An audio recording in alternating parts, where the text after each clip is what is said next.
اعوذ باللہ من الشیطان الرجیم بسم اللہ الرحمن الرحیم۔ بکھرے موتی 451۔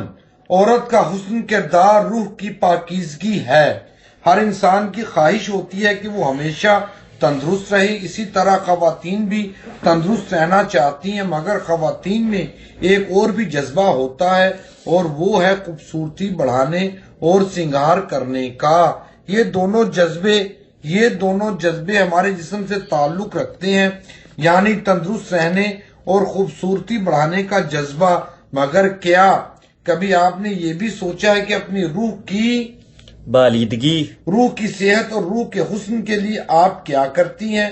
عموماً دیکھا گیا ہے کہ انسان اچھی غذا استعمال کرتا ہے، ورزش کرتا ہے، خوبصورتی بڑھانے والی مصنوعات کا استعمال کرتا ہے۔ یہ ساری چیزیں آپ کے جسم کو تندرست اور خوبصورت بناتی ہیں۔ اس سے جسمانی اعضاء بہتر طور پر ہر کام انجام دیتے ہیں۔ اچھی غذا اور اچھے میک اپ کے استعمال سے چہرے پر نکھار آ جاتا ہے اور چہرے کے داغ دھبے دور ہو جاتے ہیں، اور ہر فرد آپ کی تعریف کرنے لگتا ہے کہ آپ نے کیا حسن و صحت پائی ہے، اور خواتین اپنی تعریف سن کر بہت خوش ہوتی ہیں۔ خواتین کو اگر ہفتہ اقلیم بھی مل جائے تو انہیں وہ خوشی نہیں ہوتی جو کسی دوسرے سے اپنے حسن اور صحت کی تعریف سن کر ہوتی ہے۔ کہنے کا مطلب یہ ہے کہ حسن و صحت سے روح کا گہرا تعلق ہے۔ آپ کے حسن اور صحت مند جسم میں ایک روح ہوتی ہے جس کی پاکیزگی اور خوبصورتی زیادہ معنی رکھتی ہے بنسبت خوبصورتی اور صحت مند جسم کے روح کو پاکیزہ رکھنے والا انسان ظاہری طور پر بھی خوبصورت ہوتا ہے اور باطنی طور پر بھی اپنے حسن و اخلاق سے دوسروں کو مطمئن اور خوش رکھتا ہے۔ وہ اپنے برتاؤ سے، اپنی عادتوں سے دوسروں میں نہ صرف مقبول ہوتا ہے بلکہ لوگ اس کا احترام اور عزت کرتے ہیں۔ عموماً ایسے لوگوں میں یہ بھی دیکھا گیا ہے کہ وہ بڑی سے بڑی مشکلوں میں ہونے کے باوجود اپنی زندگی معمول کے مطابق گزارتے ہیں اور کسی کو احساس تک نہیں ہونے دیتے کہ انہیں کسی بات کی تکلیف ہے، خواہ انہیں کوئی بڑی بیماری ہو، مالی تنگی کا سامنا ہو یا کسی اور بات کی پریشانی ہو۔ وہ بالکل اپنا کام اسی انداز میں انجام دیتے ہیں جس طرح وہ اپنی صحت مند زندگی میں انجام دیا کرتے تھے۔ روح کی پاکیزگی رکھنے والے اپنا کام خود کرتے ہیں، ہر وقت خوش و خرم نظر آتے ہیں، کسی میک اپ کے بغیر ان کا حسن پر نور ہوتا ہے، پیشانی چمکتی ہے۔ ایسا کیوں ہوتا ہے؟ کبھی غور کیا ہے آپ نے؟ یہ صرف اس لیے ہوتا ہے کہ وہ روح کی پاکیزگی پر یقین رکھتے ہیں، انہیں سنوارتے ہیں، سجاتے ہیں۔ روح کی خوبصورتی اور غذا عبادت ہے۔ روح کی خوبصورتی اور غذا عبادت ہے۔ نیک اور صالحہ انسان اپنی روح کو غذا کس طرح دیتا ہے، یہ بھی غور طلب بات ہے۔ مثلاً ایک ماں اپنے بچے کی صحت اور تعلیم و تربیت سے متعلق ہمیشہ کوشاں رہتی ہے۔ بچہ ذرا سا بیمار پڑ جائے تو وہ رات بھر بیٹھ کر اس کی تیمارداری کرتی ہے، خدا کی بارگاہ میں اس کی صحت اور تندرستی کے لیے گڑ گڑاتی ہے، اور جب بچہ خوش اور صحت مند ہوتا ہے تو اس کی روح کو اپنے آپ غذا مل جاتی ہے۔ اسی طرح روح کی پاکیزگی ہمیں ان لوگوں میں بھی دکھائی دیتی ہے جو اپنے غموں سے زیادہ دوسروں کے دکھ کو اپنا سمجھتے ہیں اور ان کی ہر ممکن مدد کرتے ہیں۔ گویا دوسروں کی مدد کرنا بھی روح کی پاکیزگی کی علامت ہے۔ خوش نصیب ہوتے ہیں وہ لوگ جنہیں اپنی روح کی پرورش کرنا آتا ہے، جو اپنی روح کو دوسروں کی غیبت، چغلی، کینہ، جھوٹ، بغض جیسے امراض میں مبتلا نہیں کرتے، جو صرف اپنے نفس کو سکون نہیں پہنچاتے بلکہ اپنے نفس پر قابو پاتے ہوئے دوسروں کے لیے آسانیاں پیدا کرتے ہیں۔ ایسے لوگ جو دوسروں کی تکلیف کو اپنی تکلیف سمجھتے ہیں، دوسروں کی مدد کرتے ہیں، اپنی خوشیوں کا گلا گھونٹ کر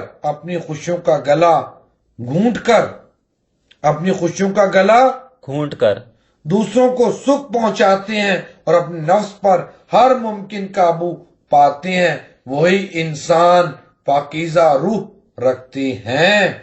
نفس انسان کا سب سے بڑا دشمن ہے۔ نوح انسان پر زلزلے، سیلاب وغیرہ جیسے عذاب نازل ہوا کرتے ہیں۔ یہ تب ہوتا ہے جب جسم کی خواہشات روح کی ضرورتوں پر غالب آ جاتی ہیں۔ تباہی اور بربادی کو انسان خود ہی دعوت دیتا ہے، مگر ہم یہ ساری باتیں ماننے سے انکار کرتے ہیں اور خواب خرگوش میں مبتلا رہتے ہیں۔ جن گناہوں کے سبب ہم پر عذاب آیا، ان گناہوں سے ہم پھر بھی توبہ نہیں کرتے۔ میری مخاطب تو خاص خواتین ہیں، عورتیں گو کے ملکہ ہیں۔ اگر وہ چاہیں کہ ان کا گھر گناہوں سے پاک رہے تو رہ سکتا ہے۔ اب بھی وقت ہے، اپنا محاسبہ کریں، اپنی بیمار روح کا علاج کریں۔ جتنا ہمارا جسم تندرست ہے، روح کو بھی اتنا ہی صحت مند بنائیں۔ آپ جانتی ہیں روح کی بالیدگی کے لیے کیا کرنا ہے؟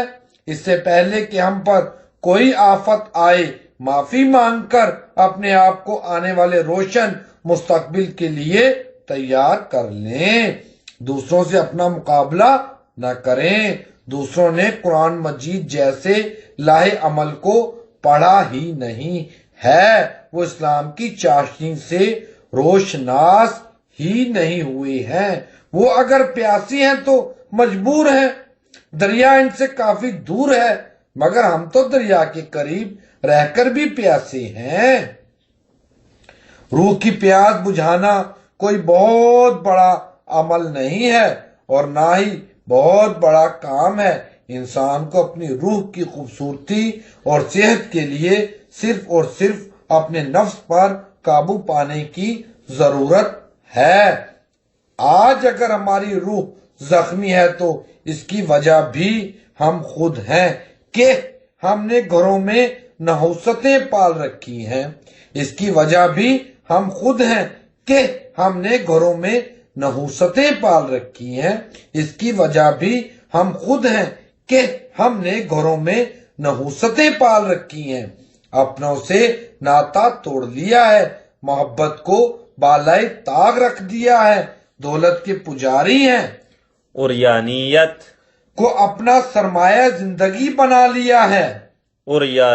کو اپنا سرمایہ زندگی بنا لیا ہے، انسانی جسم میں اگر یہ ساری خرافات موجود ہیں تو اس کی روح کبھی خوبصورت اور پاکیزہ نہیں ہو سکتی، بھلے ہی وہ جسمانی شکل و صورت میں خوبصورت دکھائی دیتے ہوں، لیکن اس کی کوئی وقت نہیں ہوتی، کیونکہ جس انسان کے دل میں کسی اور کے لیے ہمدردی نہیں، دوسروں کے لیے پیار نہ ہو، قربانی کا جذبہ نہ ہو، وہ نہ تو جسمانی طور پر خوبصورت کہلاتا ہے اور نہ روحانی طور پر خوبصورت ہو سکتا ہے۔ روح کا سارا حسن عبادت، تقوی اور پرہیزگاری پر منحصر ہوتا ہے۔ انسان پر جہاں اللہ تعالیٰ کی عبادت فرض ہے، وہیں ایک انسان کے لیے دوسرے انسان کے تئیں ہمدردی اور بھائی چارگی اور عزت و احترام کا جذبہ بھی لازمی قرار دیا گیا ہے۔ اگر یہ ساری خوبیاں انسان میں نہ ہوں تو وہ دنیا میں بھی ذلیل و خوار ہوگا اور آخرت میں بھی۔ اس لیے انسان کو چاہیے کہ وہ اپنے جسم اور حسن کی خوبصورتی کے ساتھ ساتھ روح کو صحت مند اور پاکیزہ بنانے کی کوشش کرے۔ آمین۔ اللهم أحيني ما كانت الحياة خيرا لي وتوفني إذا كانت الوفاة خيرا لي. آمین.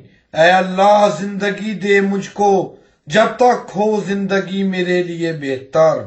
اے اللہ زندگی دے مجھ کو جب تک ہو زندگی میرے لیے بہتر، اور موت دے مجھ کو جب کہ ہو موت میرے لیے بہتر. آمین.